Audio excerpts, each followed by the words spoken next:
네, 여러분 반갑습니다. 오늘 여러분을 뵙고 왔는데, 이제 오리엔테이션을 잘 했고, 참 여러분과 이런 만남이, 하나님께 참 감사하다는 생각이 들었어요. 우리가 이제 그 배움의 시간 때 더 배우겠지만, 인간의 뇌는 좌뇌와 우뇌가 있다고 합니다. 그래서 좌뇌는 이성적인 것들, 논리적인 것들을 관장을 하고요.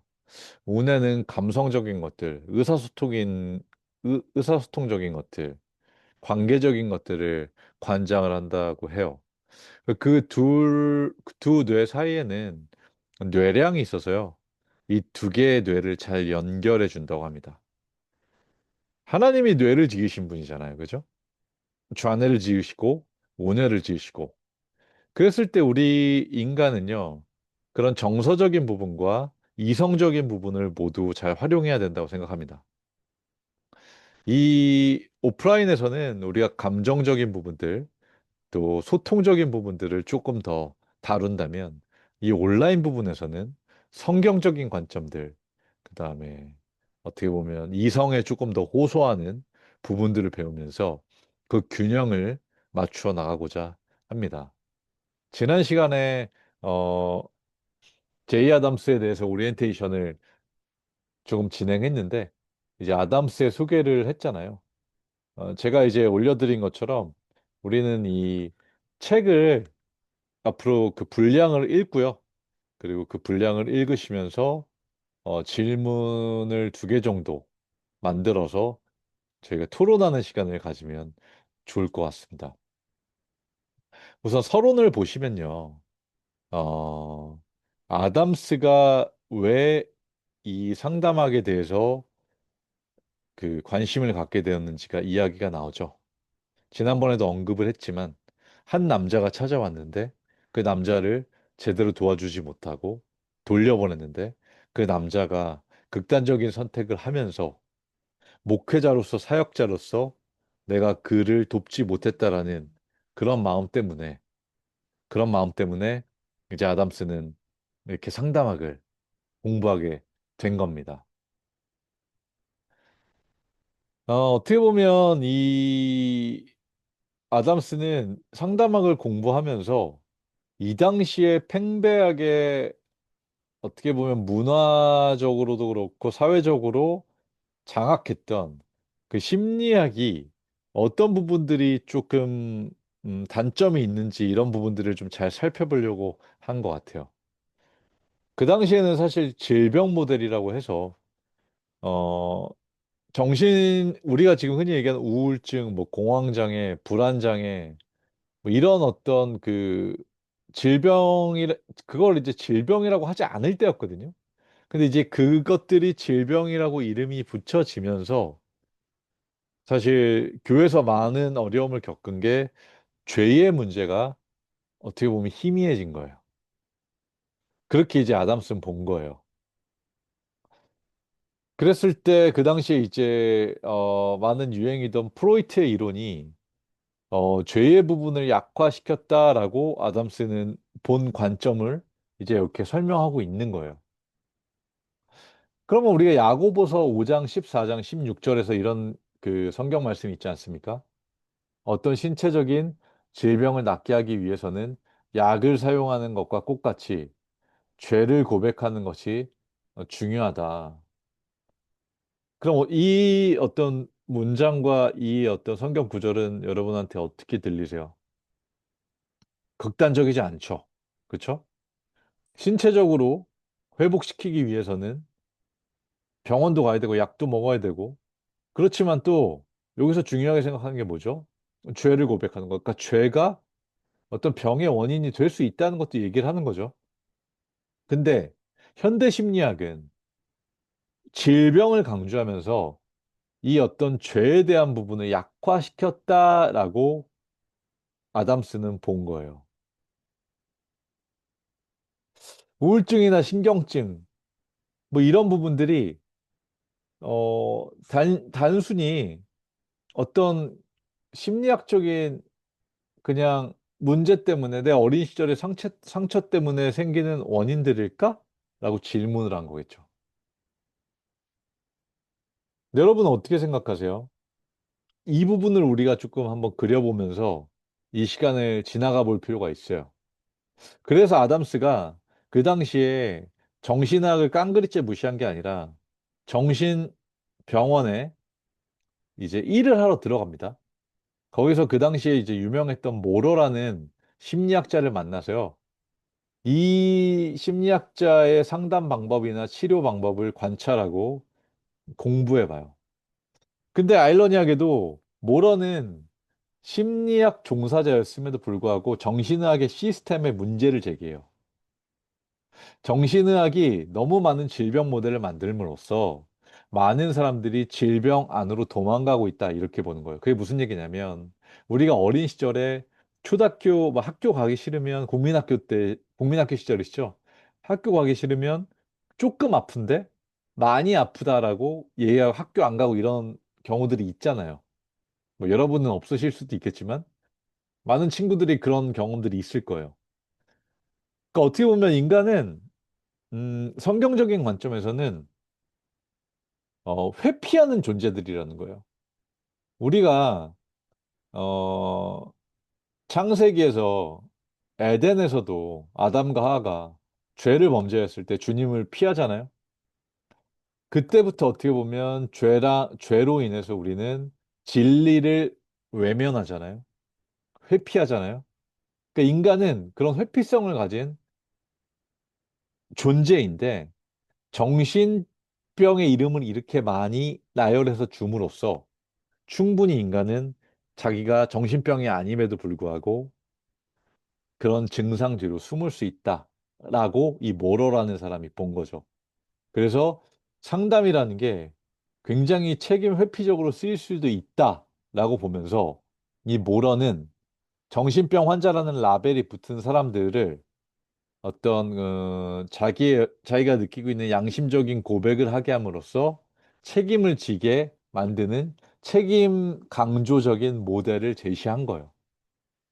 근데 아담스 같은 경우에는 그런 부분들이 아무튼 와 닿았던 모양이에요.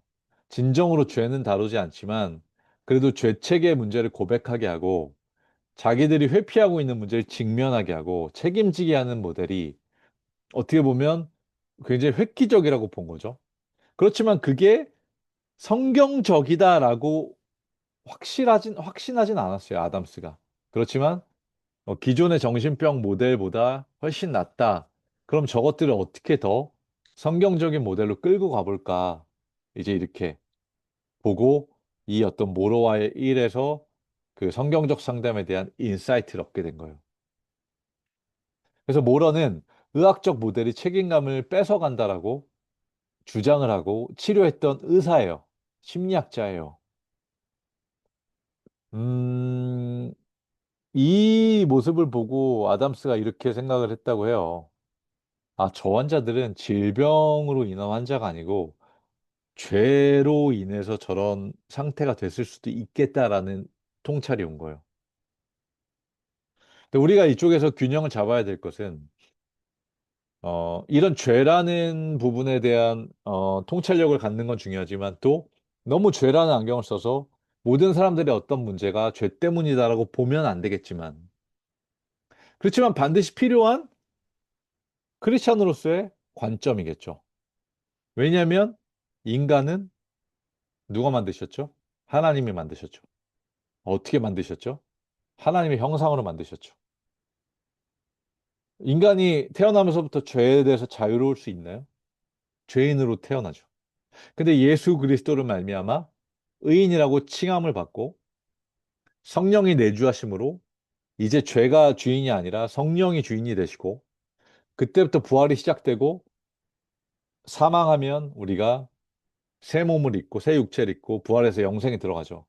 근데 그럼에도 불구하고 이 땅에서 구원을 받은 신자가 죄로부터 완전히 자유로울 수 있나요? 그렇지 않죠. 죄를 이길 신분과 그리고 이길 수 있는 존재가 되었지만 잔존하는 죄의 영향은 여전히 우리한테 영향을 미치죠. 그러니까 신자도 그렇기 때문에 죄에 또 노출이 될 수도 있죠. 물론 죄를 진다고 구원이 취소되진 않지만. 그렇다면 우리가 질문해 보세요, 여러분. 이 죄가 인간의 감정과 이성에 영향을 미칠까, 미치지 않을까? 이런 질문들을 우리는 신학자로서 해봐야 되는 문제인 거예요. 근데 이런 일반 상담에서는 죄의 문제는 다루지 않고 있었다는 거죠. 이해되시죠? 음, 그러면서 이제 모러가 이제 인기를 얻게 되면서 그 당시에 이제, 어, 많은 상담학들이 미국에서 유행하게 됩니다. 성행하게 됩니다.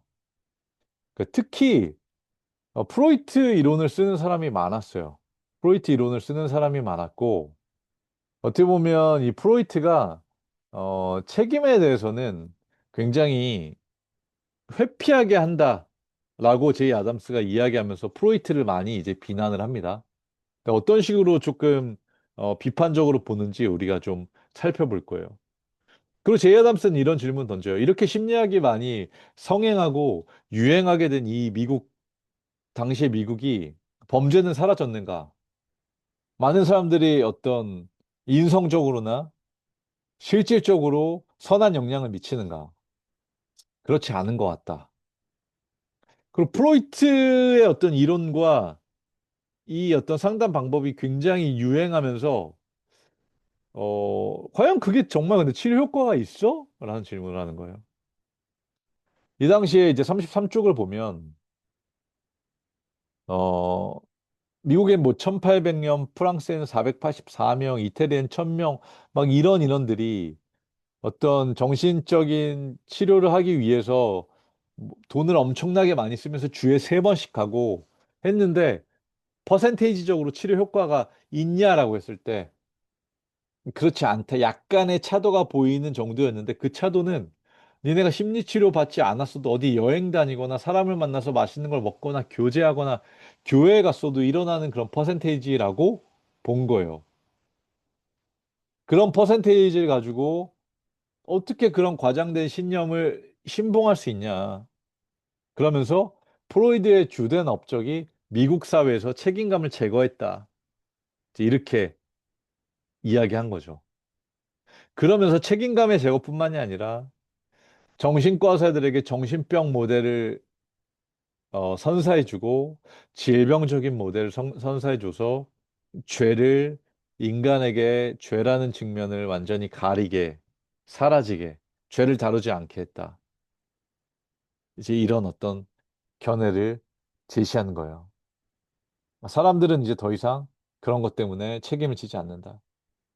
이게 무슨 얘기냐면 우리가 프로이트 이론에서 봤을 때 너의 상처는 6살 이전에 생긴 상처이고 그 결과로 너의 이런 문제가 일어난 거야라고 결정론적으로 보는 관점이 있거든요. 그럼 이제 이런 상담을 계속 받다 보면 우리의 가치관과 세계관이 우리가 물론 어렸을 때 고난이 있고 고통이 있고 힘든 일이 있었던 건 사실이에요. 근데 인간은 그런 죄성 때문에 계속 그걸 책임으로 회피하게 되고 내가 이런 거는 저것 때문이야, 내가 이런 건 저것 때문이야, 이런 식으로 계속 돌리게 된다는 거예요. 근데 하나님이 과연 우리를 그런 존재로 지으셨냐? 저는 아니라고 생각해요. 하나님은 우리를 회복할 수 있는 존재로 지으셨고, 우리가 설사 어떤 가정에서 태어났건, 어떤 환경을 만났건, 무엇을 경험했건, 하나님은 우리가 회복될 수 있는 존재로 창조하셨다고 생각하고 그 회복의 여정을 지금 저와 여러분에게 이루고 있다라고 저는 생각을 해요. 거기에는 우리의 책임도 들어가야 되는 부분이 있는 거죠. 하나님의 은혜도 있지만 우리의 책임도 있는 거고 하나님은 택하신 하나님이 그 사랑하시는 하나님의 양들을 구원의 길로 회복의 길로 인도하실 거라는 거죠. 아무튼 프로이트는요. 이렇게 과거로 소급해 올라가는 상담 방법론을 씁니다.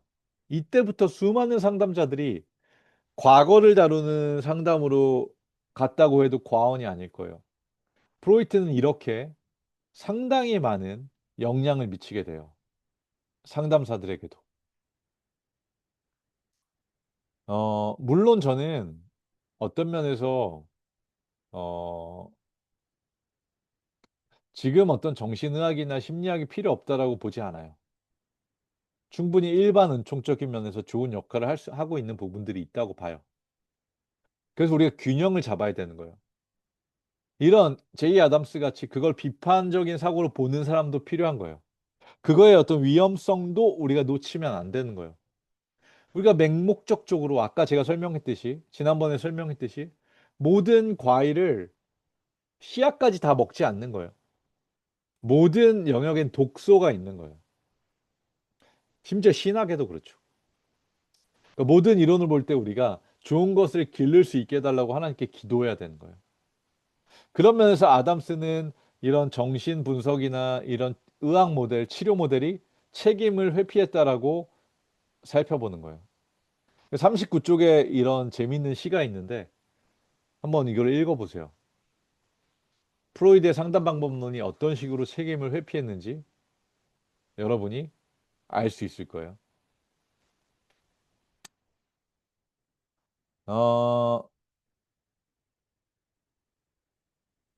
어, 그래서 또 하나의 문제는 이제 이런 사상과 이런 어떤 영향력들이 교회 안에 들어와서 교회 목사들이 성도들을 상담하는 일을 하지 않기 시작한 거예요. 옛날엔 교회 목사들이 그런 심리적인 거, 영적인 거, 모든 부분들을 전인적으로 돌보아 주었는데, 이제는 심리학자들한테 우리 성도들을 맡기기 시작한 거예요. 어떻게 보면 목회자들도 그런 부분에 대한 책임을 지지 않기 시작한 거예요. 그런 어떤 내용이 어떤 목회자의 연설, 41페이지의 목회자의 연설에 있는 거예요. 이 연설을 요약하면 병원에 가라는 거예요. 그건 죄의 문제가 아니라 질병이라는 거예요. 목회자들조차도 이렇게 생각했다는 거예요.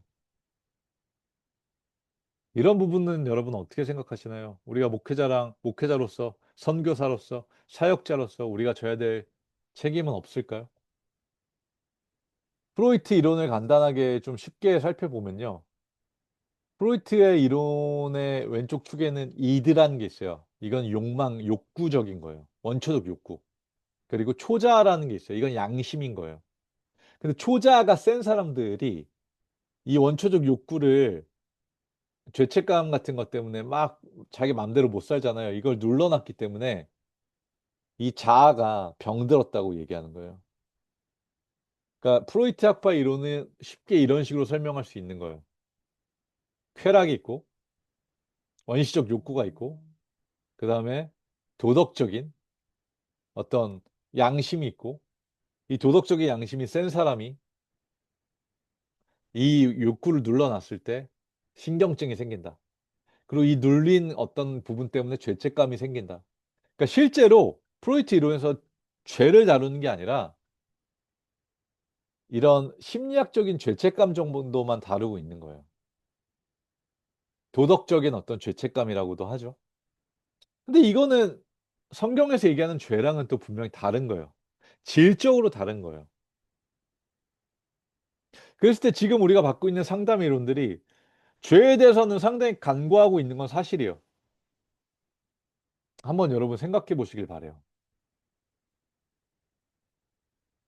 그래서 만약에 프로이트의 이런 견해가 옳다면 아담스는 뭐라고 얘기하냐면 45쪽에 프로이트의 이런 견해가 옳다면 가장 부도덕한 사람들이나 가장 초도덕적인 사람은 가장 건강해야 한다. 이 말이 이해되세요? 근데 그렇지 않다라는 거죠. 그러니까 가장 자유롭게 사는 사람들이 가장 쾌락적으로 다 표출하는 사람들이 건강해야 된다는 거죠. 그런가요, 근데 여러분? 죄의 부분에 있어서 상당히 빠져 있죠. 그리고 이 당시에 정신병원에 있던 사람들이 도덕적으로 큰 어려움을 겪고 있던 사람들이었다는 것을 쓴 거죠. 이런 식으로 이 당시의 사회는 제도권적으로든 시스템적으로든 심리학이 전체 사회를 휩습니다. 지금도 마찬가지죠, 여러분. 심리학의 시장이 얼마나 큽니까? 제가 여러분을 만나봤을 때 여러분도 얼마나 많은 상담에 노출이 되셨습니까? 그리고 얼마나 많은 약물, 그리고 여러분의 진단명을 얼마나 많이 받고 있습니까? 물론 그런 부분은 굉장히 일정 부분 도움이 됩니다. 나의 상태를 알고 현상을 아는 것에 대해서. 그렇지만 우리가 진단을 잘 하는 것도 중요하고, 진단을 어떤 가치관과 세계관과 철학으로 하는지가 굉장히 중요하다고 봐요, 저는. 그래야 치료가 잘 할 수 있어요. 그리고 그 치료 방법을 뭘 써야 되는지도 상담사는 잘 알아야 된다고 생각을 합니다. 근데 한결같이 과거로 끌고 가서 너의 문제는 이것 때문이야라고 진단한 것이 그 진단이 만약에 문제가 있다면 과연 치료는 잘 될 수 있을까요?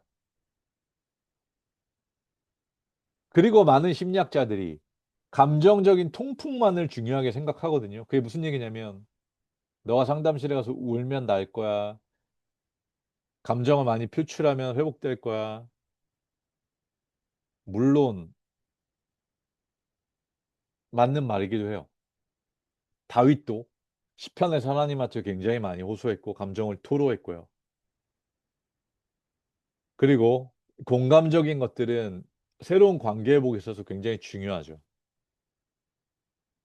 근데 아까 이야기한 대로 인간에게 죄성이 있고 여전히 죄가 잔존한다면 우리의 인지적인 부분과 감정적인 부분에 죄의 영향은 받지 않을까요? 그리고 내가 그런 것들을 카타르시스적으로 다 해소한다고 해서 그게 나를 온전한 회복으로 이끌까요? 만약에 그렇다면 우리에게 성경은 왜 필요한 거고 우리에게 진리는 왜 필요한 것일까요? 예수 그리스도는 왜 필요하신 걸까요? 여러분이 이런 질문에 한번 답을 해 보시고 질문해 보셨으면 좋겠습니다. 실제로 이 48 페이지에 가면 모러는 신앙이 없었음에도 불구하고 책임 있는 프로그램이라는 프로그램을 실시해서 그 질병으로 도망갔던 사람들한테 책임감만 부여했는데 상당히 많은 사람이 완치됐다고요. 이런 부분에서 우리가 얻을 수 있는 인사이트 있잖아요. 아, 책임감이라는 게 어떤 거다. 물론 지나친 책임감은 또 문제가 되겠지만 책임감이 완전히 없는 것도 질병의 문제가 된다. 한 가지 흥미로운 사실을 보면 프로이트는 어렸을 때 아버지 사건으로 인해서 49 페이지에 보면 나오는데 크리스티아나에게 굉장한 원망을 갖게 됐다고 해요. 아버지가 넘어지셨는데 그 넘어지신 게 크리스찬 때문이라고 생각한 거죠. 그래서 크리스찬한테 무시를 받았다고 생각해서 크리스찬한테 어떤 복수심 같은 게 생겼다고 해요. 그래서 프로이트는 일생 내내 종교에 대해서 받아들이지 않고 신을 믿는 건 신경증이라고 했고 기독교도 신경증이라고 했어요. 신을 믿는 사람들은 음 건강한 정서를 갖고 있지 않은 신경증 환자라고 얘기한 거예요. 그러면서 만든 이론들이 어떻게 보면 무책임을 강조한 이론들이었기 때문에 우리 기독교 세계관과는 분명히 충돌되는 지점들이 있는 거예요. 그래서 이제 이 전체적인 1 장의 내용들은 이런 프로이트의 이론들을 주목하면서 또 한번 성경적 입장에서 살펴보는 거예요. 실제로 많은 기독교 학교 교사들이 지금 이 시대에 영향력을 잃고 있죠. 주일학교의 교사들, 목회자들, 전도사님들이 실제로 많은 사람들을 살리고 있나요, 여러분? 정말 실제로 성경적으로 상담하면서 크리스찬 상담을 하면서 돕고 있나요? 그렇지 않잖아요. 그렇지 못하잖아요. 그리고 일반 상담자들한테 이런 모든 신자들을 보내면서 책임을 어떻게 보면 우리조차도 전가하고 있잖아요. 그것들을 어느 모러가 뭐라고 얘기했냐면 "너희 크리스찬들은 그 복음주의에서 갖고 있던 그 장자권을 사람을 섬기는 그 유능한 장자권을 심리학자들한테 죽 한 그릇에 팔아버리는 사람들 같다." 이렇게 얘기하는 거예요. "그 좋은 기회를 왜 놓치고 있냐." 그렇게 얘기하는 거예요. 그랬을 때 우리는 오늘 강의를 들으면서 이런 부분을 생각해 볼 수 있습니다. 질병 모델 중에서 죄는 어디 있는가? 왜 죄는 빠져 있는가? 인간의 책임은 왜 빠져 있는가? 우리 사역자가 해야 될 일은 무엇인가? 심리학만을 의지하는 것인가? 우리가 돌아가야 할 진정한 진리는 무엇인가? 그 부분을 좀 생각해 보셨으면 좋겠어요. 이 내용들을 읽어 오시면서 질문 두 가지를 생각해 오시기를 바랍니다. 다시 한번 여러분들과 함께 어, 배우고 가르치고 교제하는 것이 참 즐겁다는 말씀 드리고 싶고요. 한 주 잘 보내시고 토요일 날 오프라인에서 뵙도록 하겠습니다. 감사합니다.